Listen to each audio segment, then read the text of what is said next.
नमस्कार, आप देख रहे हैं करहल बुलेटिन न्यूज चैनल। आइए देखते हैं आज की खास खबर। मैनपुरी के करहल में क्या बोले बाबू सिंह कुशवाहा। संपूर्ण भागीदारी यात्रा का हुआ स्वागत। जन अधिकार पार्टी की संपूर्ण भागीदारी यात्रा गुरुवार को गांव नानमई पहुंची, जहां पर उसका स्वागत हुआ। जन अधिकार पार्टी के राष्ट्रीय अध्यक्ष बाबू सिंह कुशवाहा ने कहा कि पिछड़ी आबादी को संपूर्ण भागीदारी जाति जनगणना के बाद ही मिल पाएगी, इसलिए पिछड़ों में जन जागरूकता फैलाने के लिए संपूर्ण भागीदारी यात्रा चल रही है। उन्होंने मैनपुरी लोकसभा प्रत्याशी उतारने की बात कही। इस अवसर पर विवेक शाक्य, राजेश शाक्य, प्रवेश शाक्य, अंकित शाक्य के राकेश शाक्य, वीरपाल सिंह समेत तमाम ग्रामीण मौजूद रहे। मैनपुरी से संवाददाता अंकित कुमार की खास रिपोर्ट।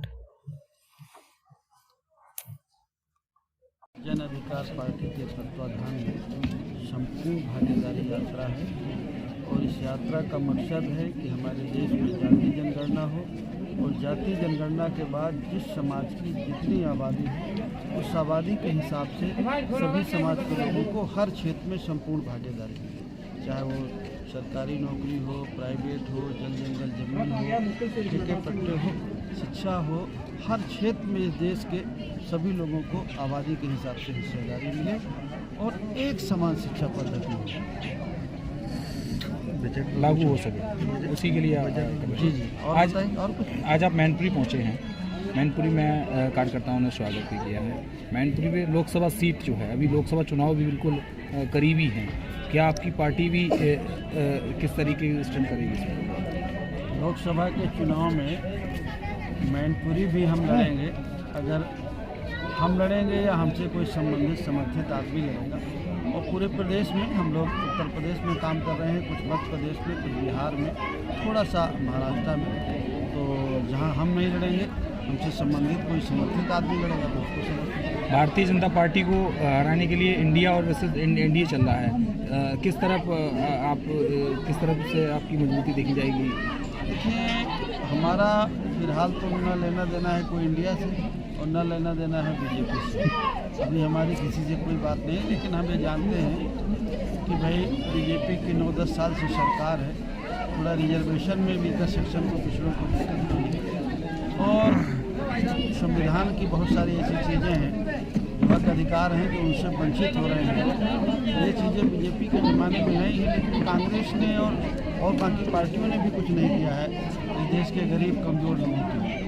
तो गरीब और कमज़ोर के लिए, वीकर सेक्शन के लिए, पिछड़े दलित के लिए कांग्रेस और बीजेपी में, इंडिया और एनडीए में कोई फ़र्क नहीं है। तो क्या लगता है कि महंगाई, बेरोजगारी यूपी में आप कई जनपदों का भ्रमण भी कर रहे हैं, रोज इन चीज़ों के फेस? महंगाई और बेरोजगारी तो चरम सीमा में है, बड़े पैमाने पर, लेकिन लोगों का महंगाई से और उससे ध्यान हटा के चुनाव के मौके पर लोगों का ध्यान कहीं और लगा दिया जाता है, तो लोग उन्हीं ध्यान में लग करके जो अपना मेन मुद्दा है वो भूल जाते हैं। अध्यक्ष जी, लगातार बजट को लेकर सवाल भी उठते रहते हैं और आज भी एक बजट पास हुआ है, क्या कहना चाहेंगे और जनता को कितनी राहत मिलने वाली है? मैं तो भागीदारी संपूर्ण भागीदारी यात्रा में हूँ सुबह से, मुझे तो आज के बजट के बारे में जानकारी नहीं है कि क्या पेश हुआ है, क्या निकला, लेकिन मैं इतना जरूर जानता हूँ कि देश के गरीब और कमज़ोर के लिए, पिछड़े और दलित के लिए तो बजट बिल्कुल अच्छा नहीं है। इस बजट में 300 यूनिट बिजली का आह्वान किया है, फ्री देने की बात कर रही है वो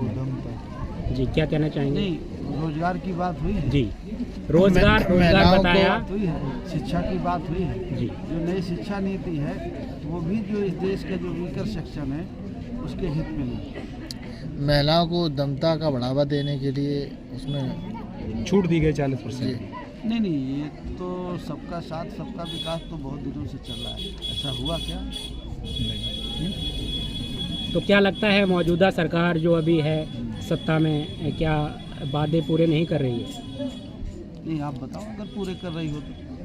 मेरी समझ से तो नहीं कर रही जी। सत्ता में अगर अपनी पार्टी आती है उभर कर, तो फिर जनता के लिए कितना लाभ देंगे? नहीं, हम तो अभी कोशिश कर रहे हैं, हमारा छोटा संगठन है, लेकिन हमारी जो विचारधारा है संपूर्ण भागीदारी की और एक समान शिक्षा पद्धति, अगर आप उसको संपूर्ण भागीदारी में जाएंगे तो सारी चीज़ें समाहित हैं। जो बाबा साहब अम्बेडकर ने संविधान में लिखा 26 जनवरी 1950 को लागू हुआ, वो इस देश के सभी लोगों को, हमको आपको सबको समान अधिकार है, वो आज तक नहीं लागू हुआ। हम तो संविधानवादी हैं।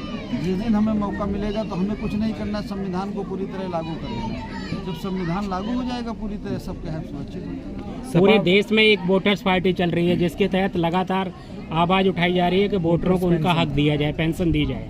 नहीं, मुझे नहीं मालूम है। तो पीडीए समाजवादी पार्टी पीडीए यात्रा भी निकाल रही है, अब उनको कैसे याद आ गया शोषित वंचित लोगों समाजवादी की? पार्टी निकाल रही है, अच्छी बात है, लेकिन थोड़ा 7 से 12 से 17 में निकालते तो और अच्छा होता है ना। और कुछ पीडीए का काम भी कर देते हो है तो अच्छा होता। अभी भी निकाल रहे हैं, अच्छा है, दे रहा है, दुरुस्त है। प्रधानमंत्री जी की गारंटी योजना धरातल पर कुछ काम ऐसे हैं जो बिल्कुल दिख ही नहीं रहे हैं, वैसे गारंटी कुछ काम अभी देखा नहीं आपने, कुछ काम जो है बहुत जोर जोर से दिखाई पड़ रहे हैं। कई समय का कार्यकाल बीत गया है भाजपा सरकार का, और अभी हाल ही में भर्ती निकाली पुलिस की और उस पर होने भी जा रही है, तो क्या लगता है आपकी बारी युवाओं को ये अवसर मिल पाएगा? चलिए, अच्छा हो, मिल जाए। तो निकाला पिछला जो शिक्षा भर्ती थी 69,000 में, उसमें तो 18,000 पद ओबीसी के बच्चों के नहीं मिले जी।